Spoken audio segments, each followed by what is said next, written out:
In the middle of a formal congressional setting, Representative Jared Moskowitz does not whisper his critique. He performs it. He stands before the committee and declares without hesitation that the secretary should not even bother showing up, not as an official, not as a leader, but only perhaps as a private citizen. His message is blunt. She should already be gone, fired before the next hearing ever begins.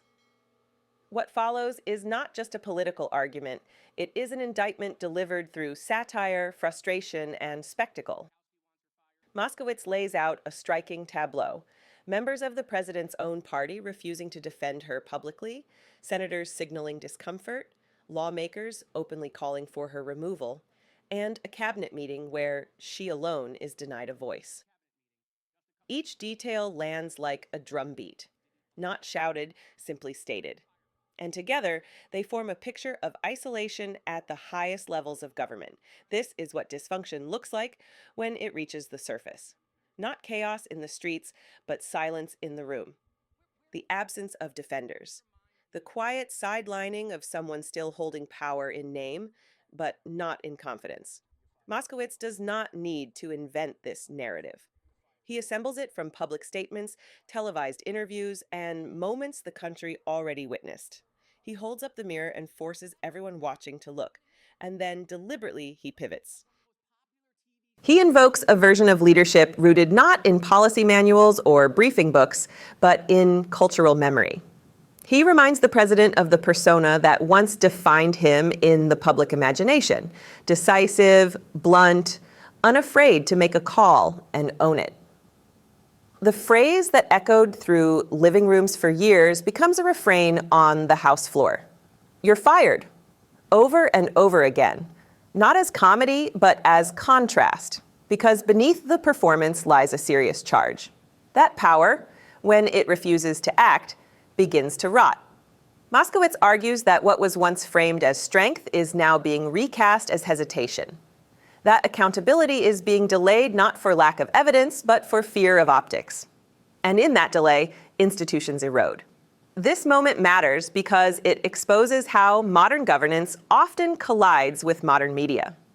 Decisions are no longer judged solely by their outcomes, but by how they play on screens large and small. Moskowitz leans into that reality unapologetically. He argues that leadership today is inseparable from public trust, and public trust is inseparable from transparency. If someone cannot be defended in daylight, they should not be protected in the shadows. His remarks also reveal something deeper about the current political landscape. Authority no longer flows cleanly from titles. It flows from perception, from who speaks in the room, from who is allowed to speak.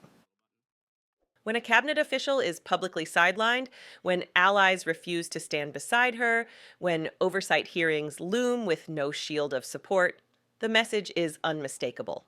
Power has shifted, even if the paperwork has not caught up. And that gap between formal authority and real confidence is where crises are born. Moskowitz frames his argument not as partisan revenge, but as institutional self-preservation. He warns that an upcoming hearing will not be kind, not because of theatrics, but because unresolved questions have been allowed to pile up. He suggests that avoidance has replaced decision-making and that silence has been mistaken for strategy. In doing so, he challenges a broader culture in Washington, the belief that time alone will dull accountability. It will not. History shows that when leaders hesitate to act against weakness within their own ranks, the damage spreads outward. Morale collapses, credibility thins, and the public, watching closely, draws its own conclusions about competence and courage.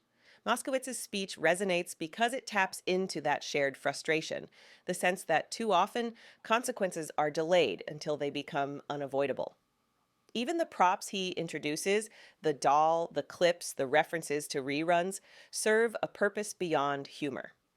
They underline how deeply image and memory shape political authority in the modern era.